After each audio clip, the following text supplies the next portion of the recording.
What's going on, everybody? Welcome back to the Albuquerque Vipers franchise on Madden 07.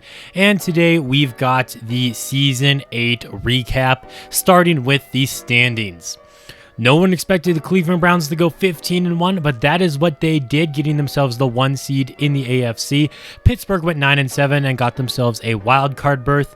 Meanwhile, the Ravens 5-11 and the Bengals 3-13, one of the NFL's worst. The Texans win the division again at 10-6, and Michael Vick's Jaguars sneak in there as a wild card team at 9-7. The Colts finish 8-8 with Ben Roethlisberger, and the Titans finish 6-10. They kind of turned things around late in the season.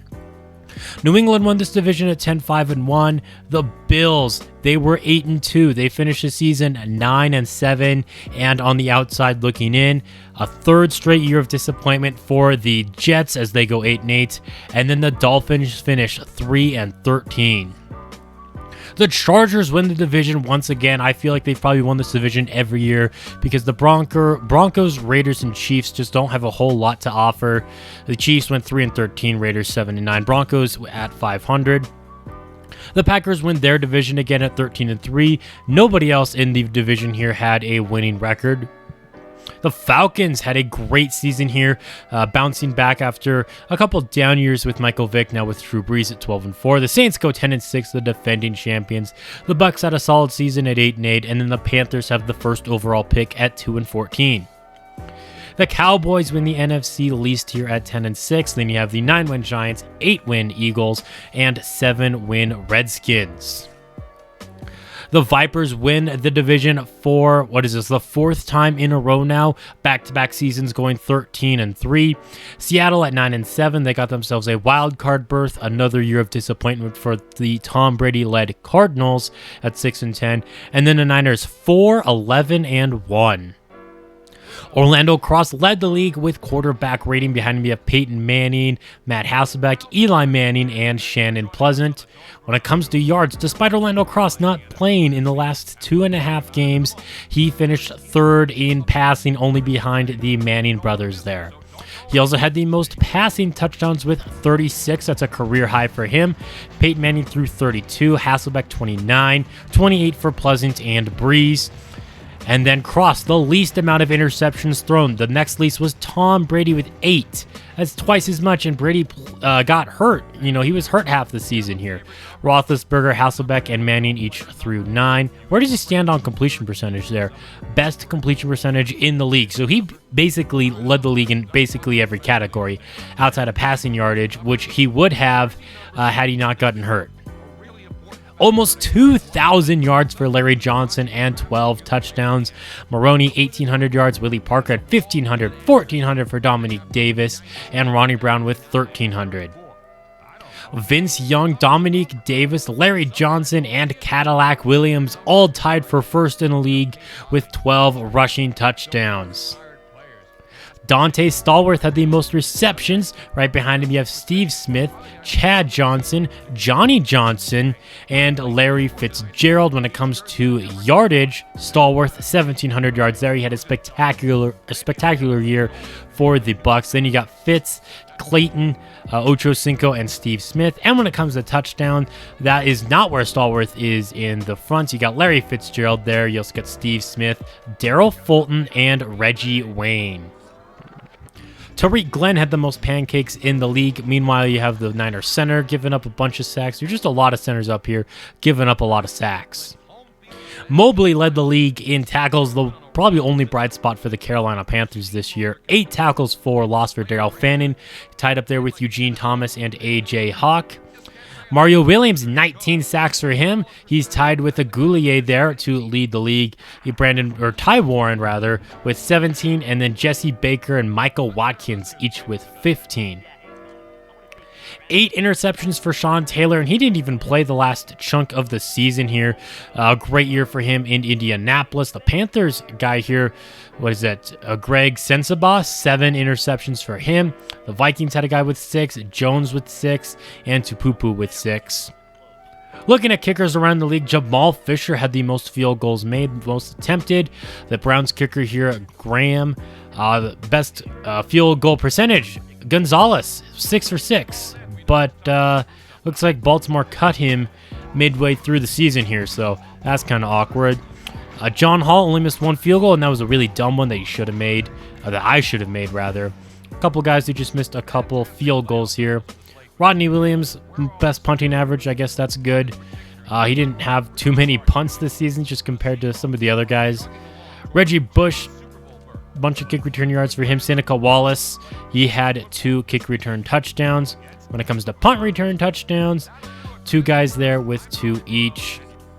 Looking at our team stats now, of course, we basically saw all of Orlando Cross's stats as he was on top of the league in pretty much everything. Meanwhile, Fernando Lott, 4 touchdowns, 4 interceptions, a 53% completion percentage for him. One thing with Orlando Cross, though, is he was sacked 38 times.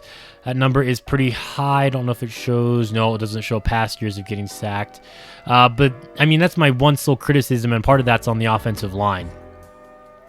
Another 1,000-yard season for Cadillac Williams and 12 touchdowns. Kirk Figgins, he played pretty solid as a rookie, 300 yards, 3 touchdowns. Cross ran for 3 touchdowns as well. Frank Gore had to get a little bit of playing time. He had 22 carries there for almost 80 yards. Ron White, he had himself a rushing touchdown. Nate Rivers and Fernando Lott ran the ball. Jamarcus Ward even had himself 3 yards. 93 catches for Larry Fitzgerald, 1,400 yards, and 17 touchdowns. We had 2 1,000-yard receivers here with Charles Phillips, 62 catches and 9 touchdowns. Vaughan Lewis, pretty solid for a rookie, 502 there. Jamarcus Ward, 6 touchdowns, 24 yards per reception, very much that deep threat. I've compared him to MVS a lot because he plays a lot like him. 300 yards and 2 receiving touchdowns for Cadillac Williams. Owen Daniels, he played pretty solid. Brandon Jones just had 8 receptions, but 3 of those were for touchdowns. Kirk Figgins had a couple of catches. Nate Rivers with 1. Ron White, Whitman, and Gore. We saw that Tariq Glenn led the league in pancakes, and it's been a couple years since we've really had a Vipers offensive lineman giving up just a ton of sacks, which is just a really nice change. Randall Slater led us in tackles. John Kelly right behind him there. When it comes to tackles for loss, we saw that Daryl Fannin and Eugene Thomas each had 8. Trent Cole with 5. Got some guys with 4, 3, 2, and 1. 13 sacks for Daryl Fannin, a career high for him. He's up to a 99 overall. Marcus Chrisman has 7 sacks. Rocco Elliott there with 3, same with Roger Wicks. Crawford and Cole have 2, same with Eugene Thomas. And then Farr, Taylor, Pauly, Washington, and Earlbrick each have 1. 4 interceptions for Randall Slater, 2 for Schmidt and Earlbrick, and 1 for Rob Quinn. Somehow Ike Taylor did not pick off a single pass this season. He did have 13 passes defended, so despite not having any interceptions, I think he still played really good. He just did a really good job of locking down receivers, not letting them get open. John Kelly forced 3 fumbles here. We had some fumble recoveries, and then 4 total defensive touchdowns. John Hall, he only missed 1 kick all year long, hit every field goal, and all 61 extra points this season. Williams played solid. We brought Dante Hall back late in the season, and he already basically played better than Nate Rivers in kick return. Nate Rivers, pretty underwhelming considering we signed him to be a return man. He made the Pro Bowl with the Vikings last season doing that, but just couldn't really do it for us.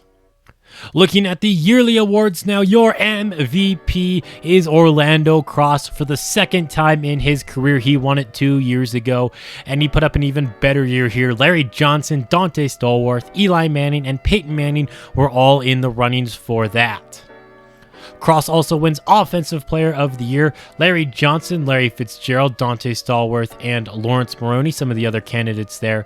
Defensive Player of the Year, Jonathan Vilma. Is this his first year in New England? Indeed it is, but it's not the first time that he's won this award. It's actually the 3rd time since the beginning of this series. AJ Hawk, they got Tupupu up there, Delgado, and Keith Bullock. Offensive Rookie of the Year, Warren Hitchcock, a rookie running back for the Chargers, almost 1,000 yards for him. Andrew Hester for the Denver Broncos. He played pretty solid, tossing 18 touchdowns to 11 interceptions. Ravens had a rookie wide receiver, Hakeem Morton, up there. BJ Tubbs for the Minnesota Vikings. He put together an okay rookie campaign. He did throw 20 interceptions, though, but I think that could get better for him. And then the Falcons had a wide receiver there at number 5 in Oliver Taylor. Defensive Rookie of the Year, Brett Johnson of the San Francisco 49ers. So at least they did one thing right there. Our boy Randall Slater, he finished 4th on that list. Quickly going through some of the other awards. Orlando Cross, Best Quarterback, Best Running Back, Larry Johnson.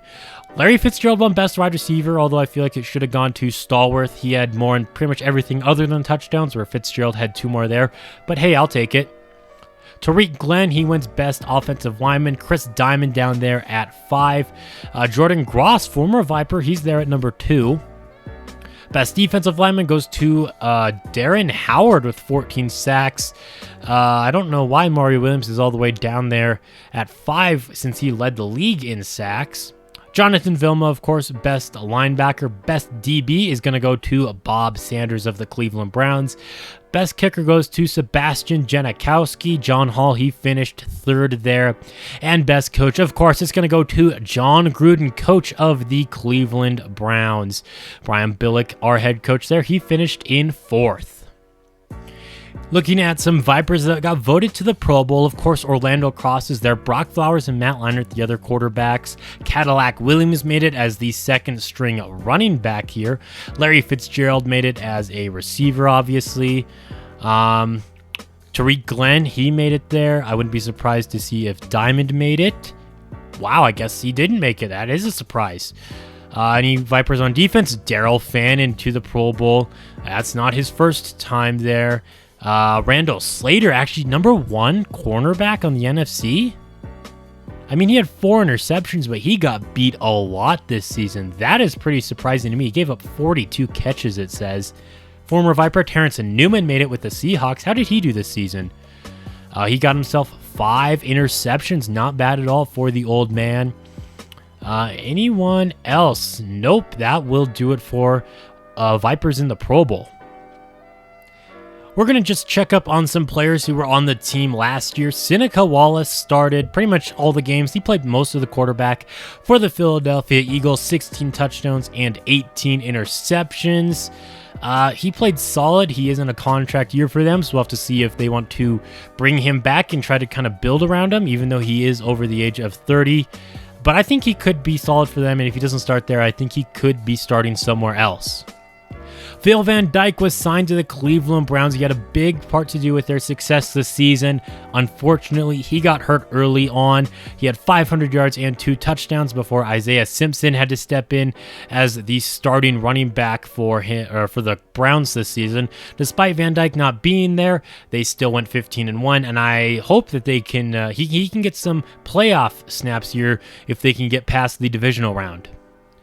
Ed Aylman had a great second year in Baltimore, 1,000 yards and 8 touchdowns for him. At one point, he was leading the league in rushing before he got a little banged up and had to sit out a couple of games. But just looking at his time in his 2 years in Baltimore as opposed to his 2 years in Albuquerque, maybe we just weren't using him right. He had 300 yards and 600 yards. First year in Baltimore, he misses half the season, puts up as many yards as he did the year before, though, twice as many touchdowns. Yeah, maybe we just weren't using him right, but I'm at least glad to see him having some success here with the Ravens. All right, taking a look at the wild card weekend results starting on the early game on Saturday. The New England Patriots annihilate the Jacksonville Jaguars 42-10. Mike Vick threw 3 interceptions. Meanwhile, Peyton Manning, 4 touchdowns for him. They could not run the ball at all. Jacksonville could not. Patrick Jones and Lawrence Maroney played solid on the ground in this game, though. Not a lot going through the air for Jacksonville either. Coles and Clayton both played pretty solid here for the Patriots. Another 40-burger here as Seattle started going up 13-0, but they then gave up 42 unanswered. 4 touchdowns and 333 yards for Drew Brees. Not the best day for Matt Leinart. Almost 100 yards for Willis McGahee and 2 rushing touchdowns. Burleson, 5 catches for 77 yards and a touchdown, but Javon Walker, 8 for a $152 and 2 touchdowns. Ray Glenn caught the other 2. a rematch of last year's divisional round game. The Steelers go to Houston and they lose again 24-16 in what could very well be Donovan McNabb's last ever game, a touchdown and 3 interceptions. Pleasant didn't play super well, but it was enough to get the win. 100 yards for LT and for Dominic Davis, although neither ran for a touchdown. And Quan Bolden, 8 for 74 yards, their leading receiver there for Pittsburgh. Meanwhile, Dominic Davis had 3 catches for 49 yards. And then finally, you have the Cowboys defeating the defending champions 16-7. Curtis Williams had to come into this game as Matt Hasselbeck was injured, and he went 15 of 26, 212 yards, a touchdown, and 4 interceptions. Meanwhile, Vince Young just did what he needed to do. The big thing here for the Saints, though, is they were without Reggie Bush, and his offense flows through him. And without him, they were kind of screwed in this game. Cedric Benson for the Cowboys, 53 yards. Same goes for Vince Young there. Duncan had the only touchdown there for the Saints. And meanwhile, on the Dallas side of things, some of their big weapons were kind of shut down. They were more so spread out in this one.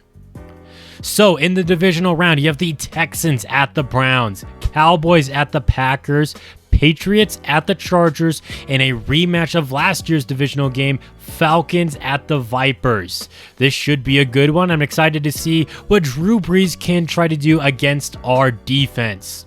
But that will do it for this video. Thank you all for watching. If you're not already subscribed, that would be awesome if you did so. And left a like on the video too. Maybe leave a comment. Are you excited for the playoffs? I sure am. But yes, until next time, this has been Jeffrey, reminding you to stay moist.